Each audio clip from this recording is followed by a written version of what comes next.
Welcome to the Anna Aidoo Show. Today we have an exciting show. I've been smiling all week just thinking about this show and the two ladies that I'm sitting here with today. I was reading a page to my family last night and I was dying, of course. And they were looking at me like, and that part where you said you have to rally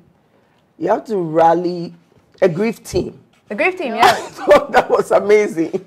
And I like the way you broke it down into the days of the week. You said get 7 people. At least you have one person for a day. And by the end of the week, you're tired of hearing your own story. Yeah.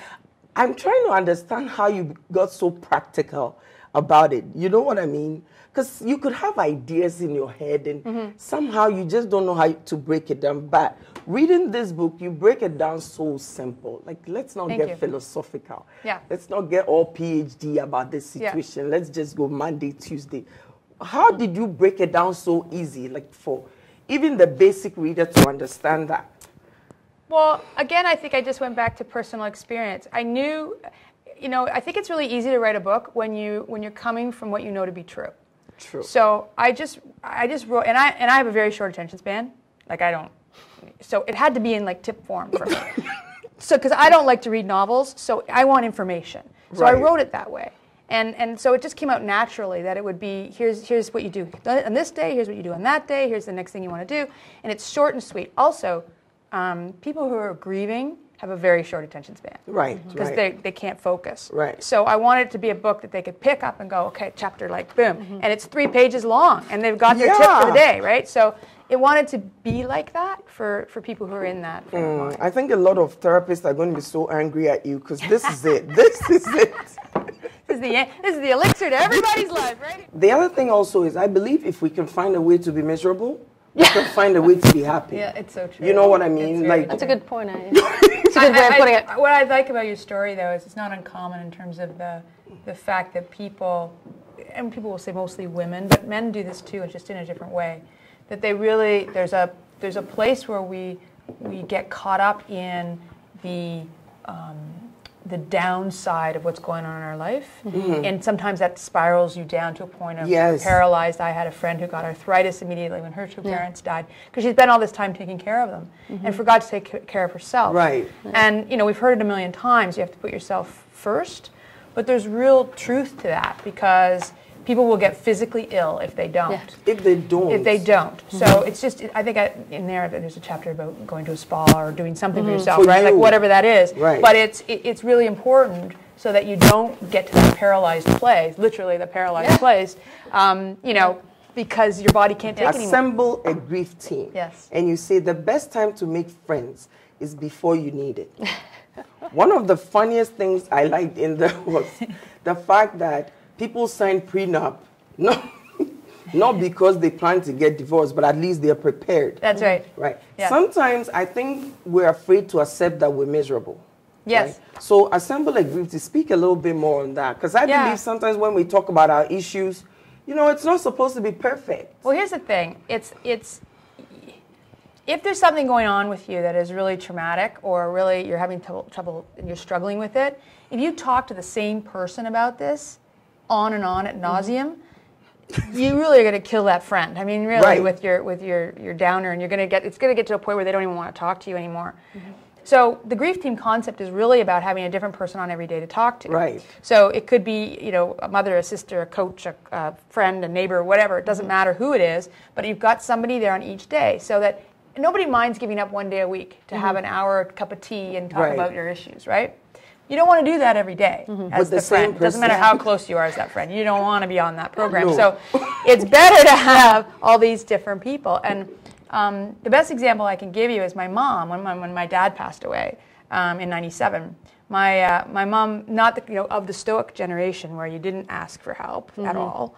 And I encouraged her to do that. She has lots of really great friends. So I encouraged her to do the 7-day thing. And so she implemented it, and I think it really helped her a lot. She came to me afterwards. I said, I never would have thought of that. Because she just didn't want to burden anybody, right? Well, nobody's burdened with an hour a day, or an hour a week. Right. But the thing I like about that chapter as well is you made the point where you said by the end of the 7th day, you'll be tired of hearing your own story. Yeah. It's like, okay, now get with Yeah. the program. Yeah. Because sometimes I think we get too happy hanging on to the same boring story. Not to say that the issue is not really affecting us, but how do we go to the next level where we start picking up, where we start enjoying life again, where we start, because it really bothers me when we're not enjoying life. I think life is to be enjoyed. Well, the problem is when you talk about the same thing over and over again, it keeps you in it. That's the problem. So it becomes a habit. It's like, you know, reaching for the cake or the carrots, whatever it is you do every day, it becomes that habit. The dialogue becomes habitual. So it's really important to be conscious that you're doing it and stop yourself and then do something totally different. And by different, I mean, you know, change where you are. Go to the gym. Go meet some new people. I talk about in the book about, you know, it's really important to go places where people don't know your story. Because if I'm sitting here with you and I've never met you before, I'm not going to start in with Bob left me yesterday, right? I mean, you're not going to start with that. He ditched me. I didn't do nothing. Exactly. He left. So you're going to start with stuff that's like, oh, what do you do? How are you? Da, da, da. And it takes you out of that place. Because you know, so it's transports you to a whole different level. And you might make some new friends and do new hobbies and things like that because of it. So and you change the reoccurring conversation. It's really important because crying is like, if you think about if you went into a steam room and you're purging all that like nastiness that's in your body, the same thing when you're crying. When you cry, you're purging your emotion. And so it's really important to do that, and you will exhaust yourself. So it helps you sleep because you're exhausted, right? You're lying on the floor crying, you can't do it anymore, tears dry up, and you're just tired now, which is a good thing because you probably have trouble sleeping if you're in this state. So then it helps you sleep. Right. And it's okay to cry. I mean, it's okay to have those moments of, poor me, my life sucks, I'm going to sit on the floor and cry. Because that is a way of releasing anxiety. Have you ever seen the movie Broadcast News? Do you remember that old movie, Broadcast News? Yeah. No, I haven't. Holly Hunter's in this movie, and she plays this crazy producer who's just all over the place. And her life is like this. And then every now and then she sits in a hotel room and she just starts crying. And then she gets up the next day and she's at it again. And it was the greatest example that I can think of how good it is for you. Okay. Because it just lets it go. I like this one to act, don't react. Yeah, that's a biggie. Don't do anything in the first year. I always say that to people because when you are acting emotionally from something, it's a rebound place, right? So whether it be a relationship you want to get into or you want to move your house and you're going to dye your hair purple or whatever that is, you're reacting to something that's happened to you. So and I always say sit back, breathe for a year. Wait it out, let yourself settle, and then start making decisions because there'll be smarter ones. Right. So yeah, that's definitely a biggie. Every situation has its own answer. It's not a generalized answer for everybody. It's all specific. The one thing that is in common across the board, regardless of whether you're a high net worth businessman or you're a stay-home mom or you're in an abusive relationship or you just graduated from university, the one thing that is common across the board is self-worth. That's what it comes down to. And so everybody has that threshold. I call it the fear threshold. It is where your self-worth hits that place of your aspirations, and you can't get past it because you don't feel worthy of achieving it. And I don't care who you are. It always comes down to that. So again, it's finding one's own courage. There's one topic here which I loved, the gift of giving. We make a living by what we get. We make a life by what we give. So I want us to end the show. That's not my quote, by the way. I know. Okay. I know, but I love it. Yeah. Winston Churchill, former British Prime Minister. It was Churchill who said that. And I like these first two sentences. By now, thanks to powerful advocates like Oprah Winfrey, we should understand the value of giving. Right? So we've talked about the struggles in the business and everything. What role does giving play in our healing? And we're going to wrap up soon. But whatever we're doing, maybe you can say a little bit about giving to round it all up. Yeah, I mean, giving is a critical part to whatever you do. And I think people think it has to be on a grand scale. It doesn't.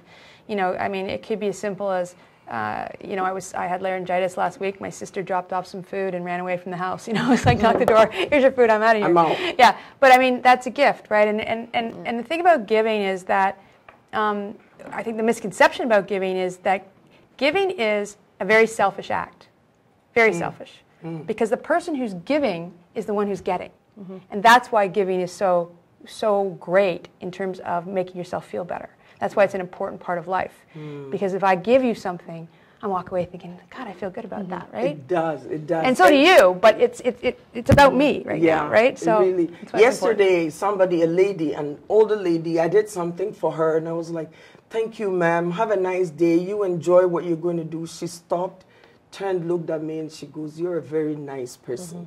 Don't forget that. Yeah. You're a very nice person. Her eyes teared, and mine too. You know, because it felt good. Yeah.